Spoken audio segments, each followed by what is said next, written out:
Hello, everyone. Welcome to this episode of Becoming the 1% podcast. Today, my guest is Dr. Rahul Mehan. He is a local urologist here in Arizona with an incredible message. His job here is to obviously take care of everything private related to men's and women's health, but his job is to demystify the subject and really dive into the just the incredible nature of what he does and the people he's able to help. Small little disclaimer for this episode: it focuses on the medical and of course on the reproductive organs. If you guys have any little ones around, might want to wear headphones. Enjoy the episode. What's up, buddy? How's it going? Welcome. Welcome. Pleasure to be here. Dude, I've been looking forward to this for a little while. I've just been so excited. It's a pretty exciting topic. I love that it's so outside of our wheelhouse.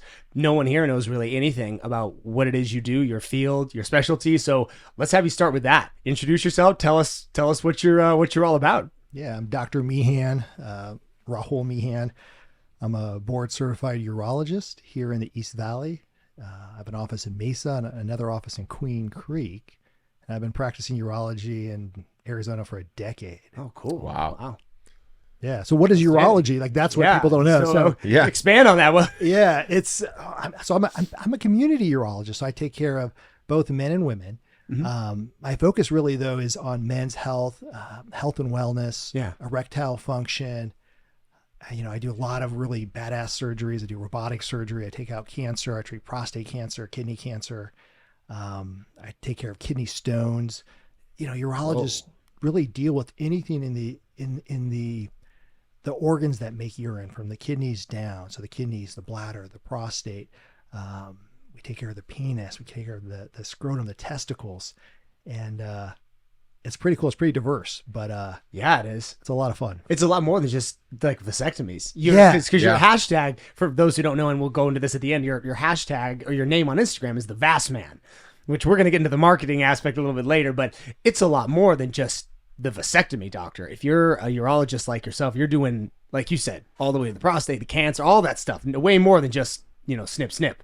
Yeah, I have many, different people look at me in different ways. Like, I think the younger guys look at me, I'm the guy that does their vasectomy. Uh-huh. I'm the one that manages their testosterone and helps them with those issues. But as guys age, they're going to need a urologist more and more.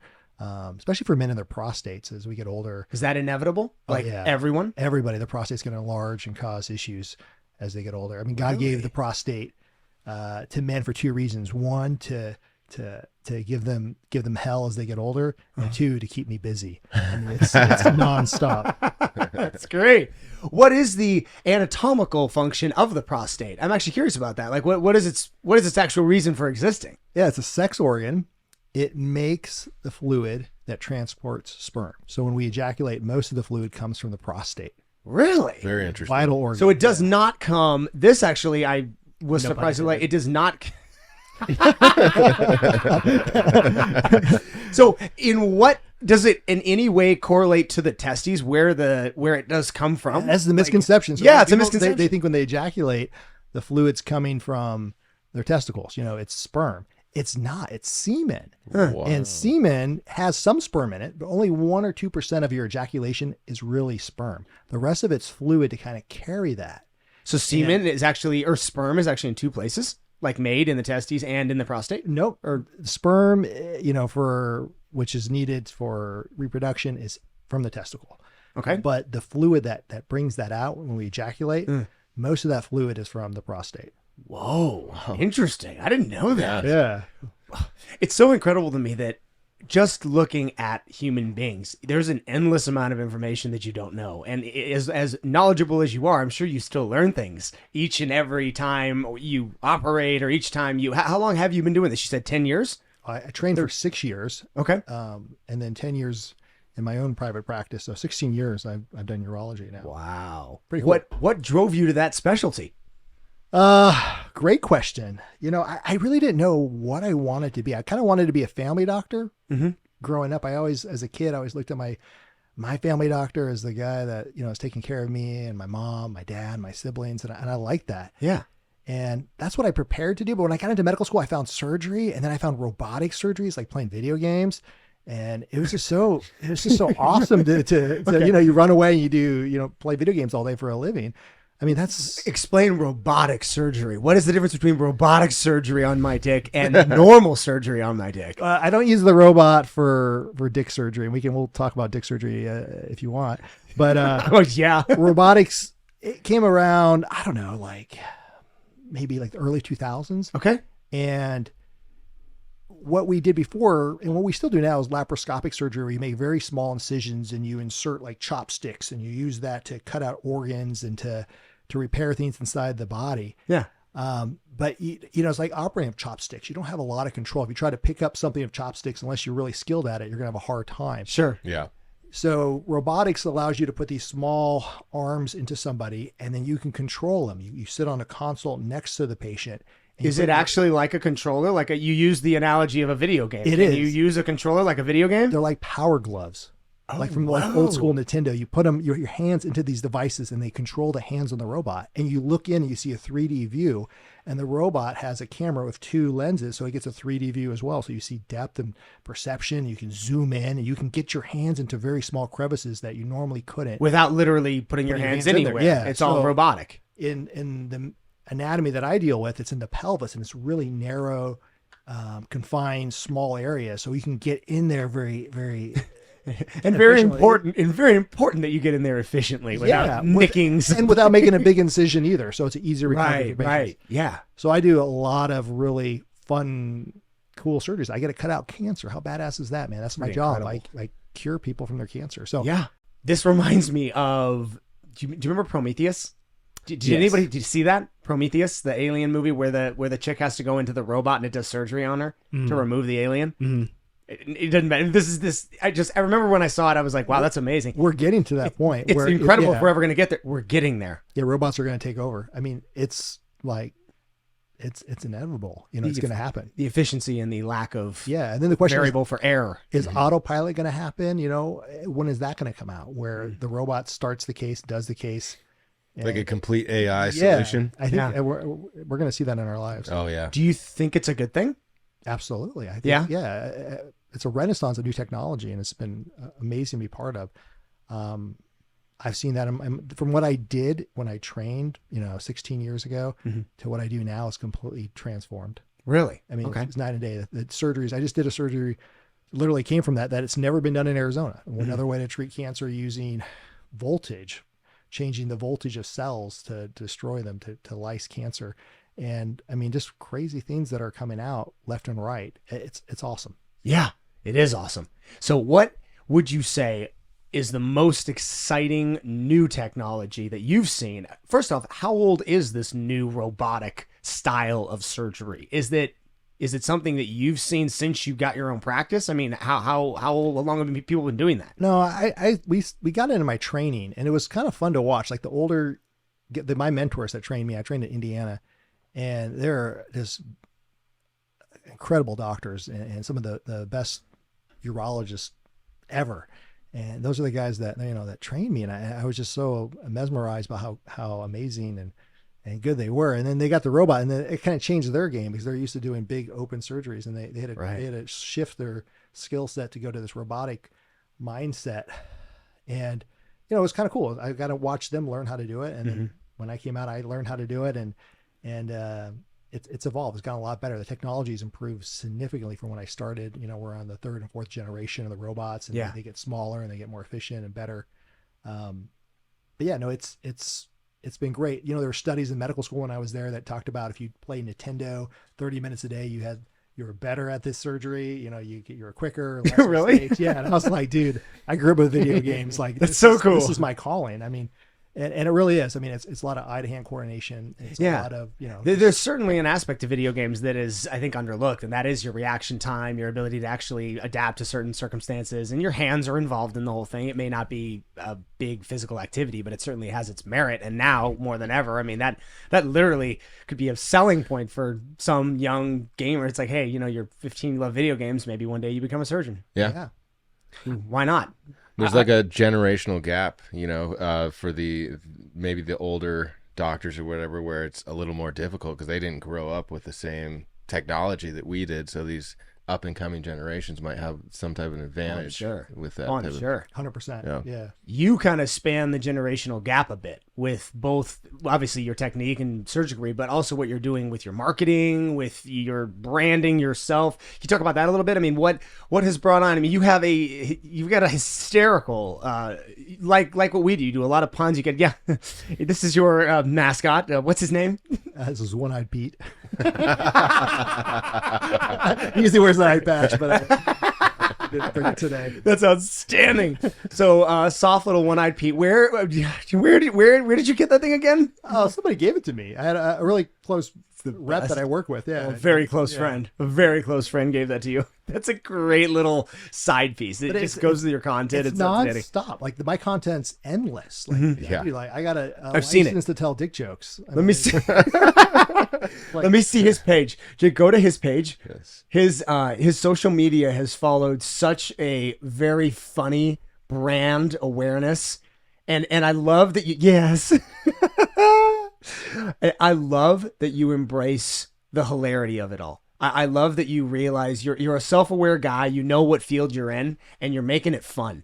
That's something that I took very seriously when it came to the creation of what we were doing.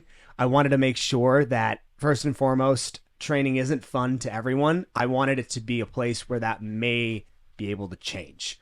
Where you come here, it's a blast. At the very least, I'm entertained when I'm here. You're creating a similar feel to a field that otherwise would be, quite serious. I mean, prostate cancer, vasectomies, no one's really jazzed to think about that kind of stuff. And, I wanted to demystify men's health, women's health, and to talk about the things that nobody talks about, that need to be talked about. Like half of men by the age of 50 have erectile dysfunction, half of men. And really? It's going to happen to everybody. They're going to notice changes and nobody talks about it. And, like we should talk about that. And we should talk about, there are answers and solutions. And let's bring that out to the forefront. Prostate cancer, extremely common. Low testosterone, extremely common. When I first came out, my first Instagram post where it kind of clicked to me was I was doing a orchiectomy. I had what is that? So I had a young guy who was 24 years old, and he had a testicular mass that got to be the size of a softball. What? For a year. Yeah. And it felt like a softball, hard. Like in his nuts? In his scrotum. And I saw him in the hospital. They called me to come see the guy, and I saw him. And I'm like, dude, aren't you checking your balls? What's like, how do you get to that point? Yeah, how do you let it go? He's like, no, I don't really check my balls. And I'm like, that's not good. And he's like, yeah, just, I guess it's been like this for over a year. A year? Yeah, over a year. So I went in there and it's testicular cancer. The number one cancer in men under 35 is testicular cancer. This kid was under 35? This kid was 24. Yeah, early 20s. And so I came up with the hashtag, check your balls. And I put his surgery, I got his permission, and I was like, do you mind if I share this? I think we could educate other guys out there so they can check in their balls. So they don't have a mass the size of a softball. If we catch this early, you're so much better off. So how does something like that get resolved? Oh, testicular cancer is amazing. So I trained at Indiana, and like I said before, and that's actually the mecca of where testicular cancer surgery has been developed and mastered. Before in the, I don't know, in the 50s and 60s, people would get testicular cancer and they would die from this. Yeah. And now it's a very curable disease, even if it's spread throughout their body. Like Lance Armstrong, he had it spread to his brain. Did he a couple times, right? Did he have it? Like 2 times? Completely cured. Yeah. And we learned the way to do that is combining chemotherapy with surgery. And, we have the algorithm and pathways to beat testicular cancer, but it's really dependent on the patient. If they can find, and they should be all guys should be checking their balls every month, making sure they're smooth, equal, symmetric. There's no hard masses. They don't feel like there's a marble in their testicle anywhere. They should be checking their balls once a month. And if there's anything abnormal, they should seek help immediately from their family doctor or find a urologist. Interesting. Yeah. Are our balls supposed to be perfectly symmetrical left and right? Yeah. They're supposed to be the same size? Yeah. Well, that's good. Is there anything preventative like diet or anything else that would help to prevent testicular cancer? Not really. Okay. It's not genetic. It's not genetic either. It's not genetic. So it's a either. total. So what causes it? Yeah. There's like a mutation in the body somehow, some way, Just a random crap random shit, thing, huh? but it's the most common cancer in a guy under 35, and we don't talk about that. Nobody talks about that. No one talks about anything like this stuff. So I saw that when I first came out, and I was like, we need to do a better job getting the word out. And that's right when social media was taking off, and I was like, this is free, this is easy. It's like a public service announcement to our community. I want to take care of my community. I love my community, and heck yeah, amen. Whatever I can do to help other guys, I can only see so many people in my clinic, but I can see thousands on Instagram. I have a reel that 7 million people have seen. Really? Yeah. Which one? You got it pinned? At the top? Yeah, it's one of the.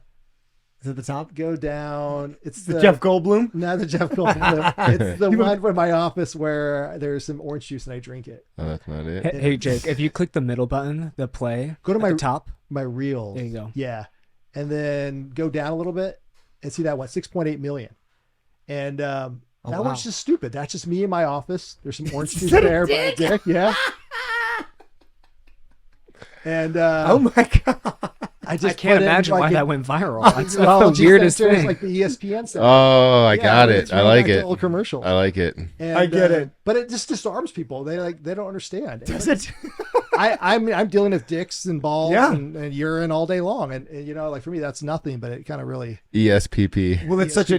That's really good. But I mean, I can reach so many people. Then if somebody clicks Oh, yeah. on that, they like me, they follow me, and they watch my stories, and then they learn something that's going to help them or one of their loved ones. I mean, that's your stories are incredible. And I mean, does Instagram ever get on you for the graphic nature of, because you're showing some surgeries on that story? I go like I get a lot of people that watch my stuff like, oh, this is kind of fun. The ones that I have saved on here are not my surgical ones. I don't keep them saved. I do actually. If you go to under my profile, and you look at those ones there, prostate cancer, the first little tab right there. Some of those I'll put in. Those are my weekly stories. So every week I'll throw in like what kind of surgeries I'm doing, and I'll talk about things. And here's a lot of guys come to me because their PSA is high. I like that. Ben Stiller, who had prostate cancer, had his prostate removed, and is a prostate cancer survivor. Wait a minute. Okay, two things. No, I didn't know that. You can have your prostate entirely 100% removed. Yes. What happens then? Can you ejaculate? Not a lot comes out because most of the fluid's from the prostate. No, I'm never gonna look at Ben Stiller the same ever again. Brandon, you just drink milk. Yeah, milk. This guy actually thinks. But So, this Louis is a C.K. story on prostate cancer where, I show it from the beginning when somebody comes in with a PSA that's high to getting an MRI, a mammogram, a biopsy, and then looking at treatment options. For those like me, what does PSA actually stand for?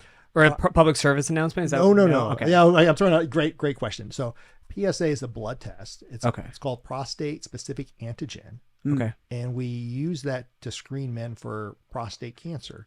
And it's a very common test. When you're on testosterone therapy, a lot of times They test it. Test it because if you have prostate cancer and being on testosterone therapy, it can cause that prostate cancer to evolve and grow more quickly. Rapidly, right? It grows more I don't rapidly. think it causes prostate cancer, but it can, it's like Interesting. putting gas on a fire. So you don't think, okay, this is actually big because that's a huge misconception that I've heard. People think taking testosterone causes prostate cancer. Very controversial. I don't think it does. Okay. There's no studies that really correlate that, and it's hard because it's hard to do really high powered randomized studies to look at this.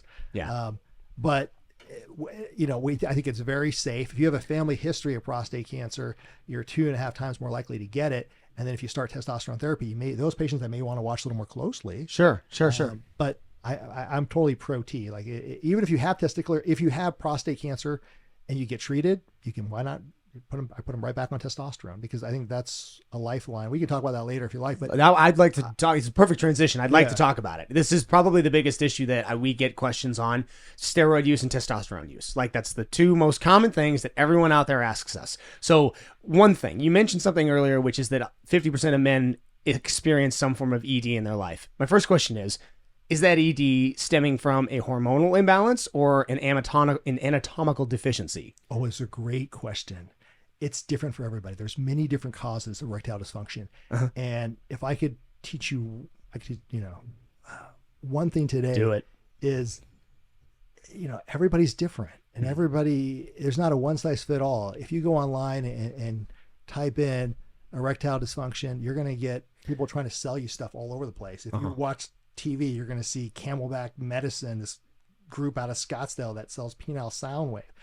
But as a urologist, we kind of look. We heard about that. Yeah, the dick stick. The they dick called stick. it. Yeah. DJ Walton came in and he told us about that. It's like the wand that you use. Apparently it's got a clinical use for muscle recovery, for like injury prevention. Correct. And, Yeah. and it does. There's some beautiful utility with that device, and I do use that in my office and offer it to men. But I like to look at the whole picture, and everybody walks in the door, they're a little different. Mm-hmm. For my younger patient that walks in the door, yeah, of course, all patients, we're going to do a full hormonal workup and look at testosterone. Mm-hmm. What we found is people who have low testosterone, we put them on testosterone, their sexual function gets better. A majority report mild but significant improvements in erectile function, sexual desire, intercourse satisfaction, orgasm, overall sexual satisfaction gets better when you're on testosterone. Mm-hmm. So if your levels are low, Sure. start testosterone. I mean, Yeah. that's Do you think there is a age that is correct or incorrect to start this? If, for example, I have a person I know, he's 23, and he went in and he had a hormone count of testosterone in like the low 400s. And so his clinician was like, okay, look, you are 23 years old. This is a young age to be considering this option, but we can start TRT. Is there an age that you would and would not? I'm going to take that patient. Let's strip it down. So if I have a 20-some-year-old, and I have 20-some-year-olds that come in all the time, and their testosterone is low. Well, you got to do more of a workup than just that. So I check what we call an LH, which is a substance secreted by the pituitary, and it goes to the testicle to get the Leydig cells, the cells in the testicle, to make testosterone. And so all patients, you just not only check a testosterone, I want to check an LH. And if that LH it should be high if they have low testosterone, because they're trying to get to that testicle to make more testosterone. But let's say that LH is low, and that seems off. So then I check something called prolactin. And that's another substance made by the pituitary. And if that's high, twice as high as it should be, then some of these young guys may have a tumor in their brain, and you need to order an MRI of their pituitary to see if they have something called a prolactinoma. And I've caught that here in the East Valley multiple times. Wow, that's horrifying. It's a little more complex. Is it as horrifying as it sounds? I mean, a tumor in your brain, that seems that can be treated easily. Okay. But it can be secreting hormones and different peptides that are stimulating other hormones and channels. So for some 20-year-old with a hormonal imbalance, I really want to sit down and look at them and work your way back. Work my way back. Do a little ultrasound, look at their testicles, make sure their testicles appear healthy. They don't have anything around their testicles like dilated veins or any issues. This question just came to me, but does the size of your testicles impact the amount of semen you are producing? Again, like when you ejaculate, we call that semen, all that fluid that comes out. Most of that's not from the testicles. I still mix it up, sperm and semen. And it really does. Does the size of your do the size of your testicles matter in any regard? Yes and no. Yeah, I get a lot of guys that are on testosterone therapy, and they'll notice some shrinkage of their testicles because when you get in testosterone from injection or however you're taking it, your body's not gonna. It shuts down that pathway from the brain, from the pituitary to the testicle, and you won't make testosterone from your testicles, and then thus the testicles kind of shrink up. Will you lose sperm count? Yes, patients can become infertile. Okay. Being on testosterone, because what happens is you have two substances from the brain, LH and FSH. LH triggers the cells in the testicles that make testosterone. FSH triggers the testicles to make sperm. And being on testosterone replacement will shut down both of those pathways. Gotcha. Is there ever an instance, like before recommending testosterone replacement, that you explore avenues that might be like natural avenues of generating testosterone? 100%. I mean, a 20-year-old makes me really want to do the most thorough workup I can to ensure that there's not an issue. Then the question is, what is a low testosterone in a 20-year-old? And this is really kind of interesting because for years we've had this benchmark where we're saying to have low testosterone or to have this testosterone deficiency is really a syndrome defined by not only having a low total serum testosterone blood test, but also having clinical symptoms. So if I have somebody that comes in with clinical symptoms. What are they? What are clinical symptoms of low testosterone? Oh, I mean, these are people that come in that have chronic fatigue. These are people that tired, can't recover. It's also associated with diabetes, people that are obese, people that take steroids. There's a lot of different things that kind of connect with it. But yeah, people that are a little more tired or fatigued, depression can have a correlation with it too. So just, interesting. Yeah, you know, Makes sense. those are all tied to hormonal imbalances that we face. So if you have those symptoms and then we check blood work. So in the past, we've said it's 300. So if your testosterone's under 300, that's wrong. And then the range, as you see, when you get blood tests, it can go up to 1,000. Yeah. So what is the normal testosterone for a 20-year-old and a 30-year-old and a 40-year-old? We've never really known. There's a paper, though, that came out last month in one of our major journals. And I thought this is probably the first time it's discussed on a podcast anywhere in the nation. Yeah. We'll discuss it right now. So I brought it with me because I think it's really fascinating for younger patients. Please. They'll come see their family doctor, just like your friend, and they'll say, well, your testosterone is 400. It's above 300. So I don't think you're off. And it's just a number. And what are those ranges? So this is a study done at University of Michigan, and they looked at 1,500 patients who donated blood. And they looked at what their average testosterone levels were. And for the average testosterone from somebody from 20 to 44 was 466. That's the normal middle tier range.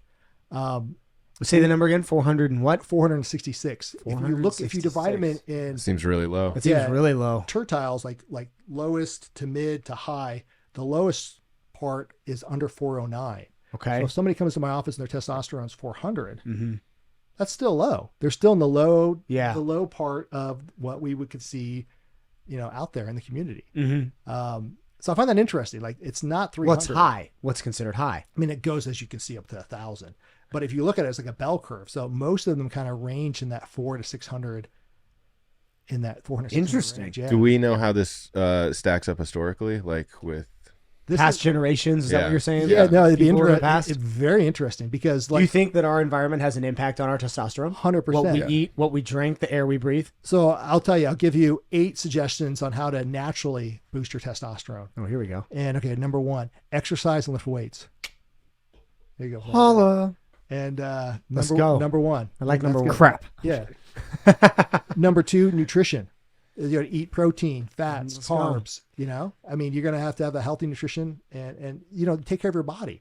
And a lot of people that come into me, they, if you could teach them how to exercise and how to eat, you're going to solve a lot of their problems. And I truly believe that. And I think in medicine, we cover things up with like, hey, I'm just going to give you a shot of testosterone, you're going to be fine.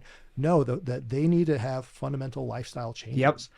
Yes. Amen. That's going to be the most. Number 3. How many people don't even reach number 1 and number 2? I mean, how many people out of everybody taken in that census probably don't do number 1 and number 2 really that well? Just something to think about. I mean, look at America. I mean, it's crazy.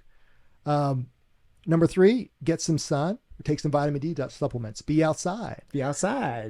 sunning your balls? Sunning your balls. Facts or foolishness? I know. Foolishness. Okay. But some sun. No, it's the best. I don't know. There's no studies to really show. Go out there, downward dog for the neighbors. But just being outside, getting some sun, and I'll tell you why. Because our testosterone is released with circadian rhythm. So when you look at young guys, their testosterone, you get this surge in the morning when they wake up and they see sun. Mm-hmm. And if I got a lot of police officers, firefighters that work night shifts, and their testosterone's out of whack because they're not seeing sun. They're sleeping during the day because they're up all night. And it's like, it correlates it so much. So when you first get up, the best thing you can do is to get outside, see sun. Don't put sunglasses on when you drive to work. Be in sunlight. Oh, I know. Sunglasses are terrible. Yeah. Reset your brain. Yes. I mean, I keep telling people to stop wearing sunglasses. You're doing yourself a disservice. I think you're not in the sun that much. My brother is a eye doctor, and he trust your eyeballs in me hand. I'm trust your balls in me hand. But I think he would say wear sunglasses if you're out throughout the day to highlight and stuff. But you do want to see some sun, and you do want to get exposure. Sunscreen is great, but you need sun. As part of our I don't believe in sunscreen. That's my unpopular opinion. Oh, I don't know. I don't either. I don't ever I don't really. I never wear sunscreen. But you need to get some sun into your body. So Yeah. That's number 4. Number 5, some supplements. I think zinc supplements support healthy testosterone levels. We'll talk about more. I love Joe Rogan, and I like this Andrew Huberman Huberman, yeah. Huberman. Oh, yeah. I just watched some of his stuff getting ready for this, and he gives some awesome advice on there. And there's other supplements out there. We can Fidogia Agresta and Tongan Ali. You ever look into those? Yeah, Tongan Ali. Fidogia Agresta. What that does is it decreases, and we can talk about but the basic how testosterone works is we have this testosterone level. When you check it in your blood test, you're looking at your total testosterone. And that's not a good number to look at, because testosterone is usually bound to something called sex hormone bounding globulin. And it gets locked into this protein and albumin, and then it goes throughout the body, but it can't be used when it's bound to the sex hormone binding globulin, SHGB. And as we get older, that we get more of this sex hormone binding globulin, and then we have less testosterone that's free to do anything. So we often check free testosterone or bioavailable free testosterone, and we calculate that by subtracting out how much sex hormone binding globulin we have. And Tonga Ali, what that does is it decreases our sex hormone binding globulin, so that you have more free testosterone. What is it, by the way? Is it a root extract? I don't know what it is. I'm not entirely familiar with exactly what it is either. I know what it does, but another one that works is boron too. But if you take it too much, it can increase your estrogen level. So being on 2 weeks, off 2 weeks. There's a lot of supplements that are out there, but just in general, having a supplement, having a good diet, I think is going to be supportive to good testosterone levels. Number 6, sleep. Is everything. Like we talked about for the police officer that's working at night. I mean, they're waking up. Best form of recovery. Yeah. By far. You got to have that. And I tell my patients 7 hours at minimum. There's one study that looked at men and old guys. These are older dudes. But if they had 9 hours of sleep, they had higher testosterone levels. But if you had over 9 hours, then they had lower levels. So too much is there's a limit where you should be. Sure. But that 7 to 9 hours, I think, is an optimal way to reset things and to keep your circadian rhythm and your hormonal axis going in men. Yeah. 7, avoiding estrogen-like chemicals. And this is what has changed in our society. We are a society full of plastics. And I think there's definitely a correlation with that to fertility and to all the struggles that we face now that we didn't face back when we didn't have plastics and everything, plastic bottles, plastic cutting boards, plastic everything. Soy, all things that really push Saladino and harps increase on this a estrogen in lot. our lives. So you seen his stuff? The carnivore MD, he's always talking about he that. has he doesn't use even plastic cutting boards because he's scared they're going to have micro plastic particles that are going to end up in your food. Yeah. And he takes it to the extreme, but maybe that extreme is right. We don't have really a lot of data out there, but I do think there's an environmental component to this.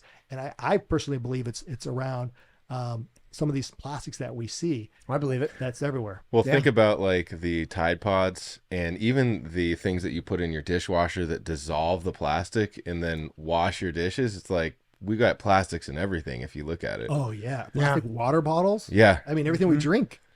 I eat all my food out of plastic now. Dang, what am I going to do about that? Yeah. I mean, switch to glass. There's all kinds of things that we can take a look at. And then my last thing for testosterone is watch your alcohol intake. I can tell you, I've seen so many alcoholics that their testicles have shrunk down to nothing. Why? Just the alcohol has a deleterious effect on testosterone production. Interesting. I didn't know that about it. Any specific alcohol in particular, or is it just across the I'm just asking. They've done studies as 30 minutes after drinking alcohol, your testosterone levels will go down. Wow. Okay. I got a lot of guys that can't perform well. And you go. Is that what whiskey dick? Is that what it could be? Definitely, it can have an issue of testosterone and blood flow and everything. Yeah. Wow. That's very insightful. All of those, and I love that all of those we can all take a look at and definitely improve on most of them. Yeah. I mean, I didn't hear a single one in there that most people can't easily change in their life. The plastic one might be hard. That one. Plastic one's probably the hardest. Yeah. Yeah. Plastic is everywhere. I mean. But at least being conscientious about it, I think is a big step. And I think if you fixed all the other ones but plastic, you would see a monstrous impact on your life. If you got 7 to 9 hours of sleep, you changed your diet and you changed your exercise, I mean, that right there, that's going to change almost every single person in the world if they do those 3 things. Yeah. What is the name of this study, by the way? Which study? The one that you were just citing, the new one that came out on. Oh, the levels? Yes. So this is what is normal testosterone level for young men? Rethinking the 300 cutoff for testosterone deficiency in men 20 to 44 years old. And this is probably going to have to repeat some of that if you trying to look it up. Yeah. Yeah. What is the normal testosterone level for young men? Out of curiosity, I don't know if you're going to have the answer to this, but you mentioned that how high the amount of ED in younger people. Do you think any of that has to do with the how prevalent pornography is in our youth? Does that play a huge role? 100%. wow. This is kind of controversial too. Some people will have. That's a great segue. Either way. I wanted to know about this. I have seen guys most definitely that are newly married and they're having performance issues. And when you really sit down and talk to them, and, I'm doing full exams. We're looking, examining their testicles, everything, and everything comes back normal. Yeah. Mm-hmm. And for sexual function, there's a huge mental component to it that can in relationships there can be problems, and a lot of people need to go that are in relationships that have issues with sexual function need to go to need to have therapy, and there's amazing counselors and things that are out there, and there are issues with people that have they need to kind of reprogram their brain a little bit because they're used to certain things with pornography and with masturbation and how they masturbate. Maybe they're using too much force and they're used to having different sensations than they have with their partner in real life. And it can take definitely a lot of time to kind of reset that, a lot of work. But mental health is everything. And that's so overlooked, especially in men's health. We don't talk about our feelings, and we are told to bottle shove it down, shove it down, do some man shit, push it down. Yeah, and it gets internalized, do some push-ups, and it causes problems. Yeah, sexual function is complex, and it really starts with the brain. I'm not surprised there's not a lot. I think now there's more research on this topic coming out, but if you think about it, high-speed wireless internet and porn is a new type of sensation that we are having, because it takes 5-10 years to get real clinical data on a new problem that's hitting now. I don't know a single man alive that hasn't watched high-speed wireless internet and used it for porn. Now we're seeing that it's causing these problems. Is this being recognized in the academic community? I mean, are all doctors talking about this with guys that are having issues, or is it still something that they're a little bit maybe either too embarrassed or taboo? I don't know. Oh, nothing. There's nothing that embarrasses me, man. When I talk about on a daily basis, I think a lot of men are nervous to open up when I'm talking with them, and, sure. and but you really got to break down that wall to help people. And, it's not as easy as just putting them on testosterone or shocking their penis to sound waves. Yeah. You really got to sit down and spend the time and kind of unravel that. But that's something I look for. Honestly, for younger men that present, that's an issue. I'm gonna take this real quick. Yeah. Sexual function. We're talking about pornography. Specifically about pornography. Yeah, I think it's huge, and I mean it's something that as a society we're just understanding and realizing, and it's part of society now. I mean, our main shows that we watch on TV are heavily sexual. Everything is sexualized, and explicit, and it's a lot, and I'm a father. I got kids, and I don't want my kids to see that. And I think the issue too is it's normal. We have this normal part of our brain that seeks to understand how we are sexually. We're developing, especially as kids and as young adults, and growing in those areas. And that's normal and natural to have those desires and to see those things. But the things that are available on high-speed internet at a push of a button aren't normal, natural things. No. And it's a problem. There's definitely, the lines are blurred, and it's hard to really. I think it's even I think it's even a more embarrassing problem to talk about than somebody who, let's say I got hit in the dick by a baseball and now my penis doesn't work. Well, okay.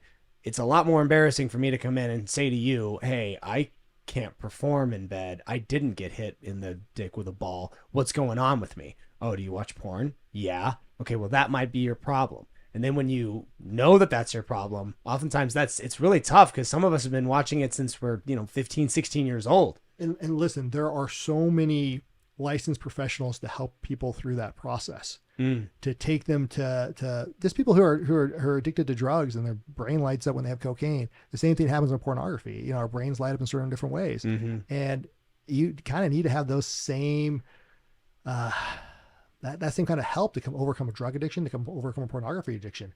And there are people out there, there's sex therapists, there's everywhere in our communities. If you get online, you can find somebody that's going to help you. It's going to sit down and really take you through that process to overcome that. And that's key for me. I don't do a lot of like sex therapy where I sit down and talk to I identify the issue, and then I help them find resources so that they can overcome. Do you have any specific resources you would recommend for somebody doing that? Here in the East Valley, there's probably 4 or 5. He can look them up. If you have any doctor, any clinician by name you would recommend, or a lot of them have moved around with the pandemic. It kind of shifted a little bit of who I was recommending to. So I don't have a go-to person right now. I can get back to you on that. Definitely. Yeah, absolutely. Because it's an important issue. It's, and I think if you were really to get down to it, there's a heck of a lot more guys that would be dealing with an issue related to that than they would be dealing with an issue related to actual anatomical ED. I think the mental and emotional instability that comes with access to that kind of stuff, I think that's got to be more prevalent, because there's way more guys that are watching that than are, getting injured or having some kind of a problem with their actual penis itself. Oh, I understand. Yeah, 100%. I mean, the erectile dysfunction, you're going to start seeing it as we get older due to issues with the blood vessels. The blood vessels in our penis are some of the smallest blood vessels in our body. And it's a sign of coronary artery disease. These are people that, again, exercise and diet are messing up their, they're getting plaque in their blood vessels, and it's causing diminished blood flow to their penis. And that's probably one of the more common things that I see for a 50-year-old and a 60-year-old. That's the point where food becomes more important than sex. And then it takes over everything. And that's why my little friend here is soft. I mean, we need to get it better. But sexual function, it can be a combination, definitely mental issues. It can be anatomically with the blood vessels. I see a lot of diabetics that have issues with the nerves that go to their penis. That's interesting. Cold therapy has been shown to help with diabetes, and I've also seen research that it actually helps with ED as well. So it's interesting that they are correlated. It's 100%. And then obesity, because when you have a lot of fat, that those fat cells, those adipose cells, break down testosterone to estradiol to estrogen, and that can cause issues too. So a lot of these patients that come into me that are morbidly obese, I may put them on like Clomid or a medication to help prevent that breakdown. And being on testosterone can help with those patients too. So you definitely, those are patients that I think about, but it can be a hormonal issue going back to testosterone for those patients. And I also want to check hormones. So when somebody comes in to see me for erectile dysfunction, I'm looking at their blood vessels. I may do a duplex and look at the blood flow in their erections. I'm going to look at their hormones. We're going to talk about mental health. We're going to really dive deep. Yeah. And you got to look at the person in totality and whole. And that's why I think these little wellness centers or these places in Scottsdale that shock people's penises, they can be helpful, but in reality, you're doing a disservice. You don't look at the person in totality as a whole, as an individual. And that's why I think urology is so beautiful. I can have the time and the resources to really sit down with somebody and do that. Yeah. And that connection, and if I can help somebody, just one patient at a time, it's awesome. That's what I like about my job. That's awesome, bro. One last question, then I'm gonna let you get out of here. But I want to know the answer to this question. We raised past it. So let's say, for example, I'm a guy and I'm on TRT, and as you put it so clearly, by being on TRT, there's a chance that I can, in fact, inhibit my sperm count, and thus, if I am a person who's married and want to get pregnant, because this question gets asked to us more times than I can tell you about TRT. What is the process by which someone who is on TRT can have children, or does the TRT have to stop? How does that work? There's all kinds of things, but the basics are this. So following testosterone discontinuation, the median time to normal sperm levels in one study was 3.4 months, with 90% to 100% of patients achieving normal levels at 12 to 24 months. So it can take, for a lot of guys, it can take 3 to 4 months. Okay. But some people it can take even longer, 6 months. So I usually tell patients I would stop testosterone therapy 6 months before you want to get pregnant. Yeah. And is there something you can take? Oh, 100%. You can take Clomid, right? You mentioned Clomid. Yeah. Clomid can do that. Can for those not listening, Clomid can be used, correct me if I'm wrong, to produce your natural sperm count, to regenerate. And how that works is the axis is very simple if you really sit down and look at it. For the pituitary, we talked about that before. It's a estrogen blocker, and it's going to block that negative feedback. So then the pituitary is going to secrete more LH and FSH to increase your testosterone and normal sperm production. Mm-hmm. I think there's a lot of pros and cons of being on that, but I put patients on that to kind of get things going again if they want to have children. Sure. Also, HCG, human chronotropic. Yeah. That works as well. That's going to cause the testicles to, functions as LH. It's going to trigger Leydig cells to make more testosterone. So some people don't want to cut off the effects of being on testosterone. I switch them to HCG so they make more testosterone on their own. Switch or run simultaneously? I switch them. I put them on HCG. Clomid can take 2 to 3 months to really start working. Is there a problem with running TRT and HCG simultaneously? Not at all. So you can do both, but if you really want to get back to having a child it may require. Now, see, and this is where sometimes the interpretation goes the other way. I've also had guys tell me like, oh, well, I don't need a condom. I'm on TRT. I'm like, bro, I don't think that works the way you think it does. It doesn't. That shit, no way. That's not a good idea, man. You need a condom or something. That's not going to do the trick. Yeah, and STDs and HIV is so common. Of course. Yeah. But I mean, they need to, definitely, it's not the way to go. If you're done having children, the second best way to prevent a child other than abstinence is a vasectomy. And if you want to have children, don't be on testosterone. There's other things you can be on to boost your testosterone from natural ways to, looking at Clomid, looking at HCG. There's other things that we can do and put you on if we need to, so you can have children. I think it's kind of risky. What about weed or tobacco? Does that affect testosterone levels dramatically? And actually, it affects sperm production. So I have a lot of infertile guys that smoke a lot of marijuana, and that's the one thing I have them cut out. And it changes the morphology. The sperm is not as healthy. Interesting. Yeah, when you're on marijuana. The THC does that? It changes the sperm anatomy? Yeah. Weird. Yeah, it can definitely impact fertility. So I get all my guys off of weed. That's awesome. Where can people find you if they want to see your stuff? Dr.Mehan on Instagram. I'm Saved by the Balls on TikTok.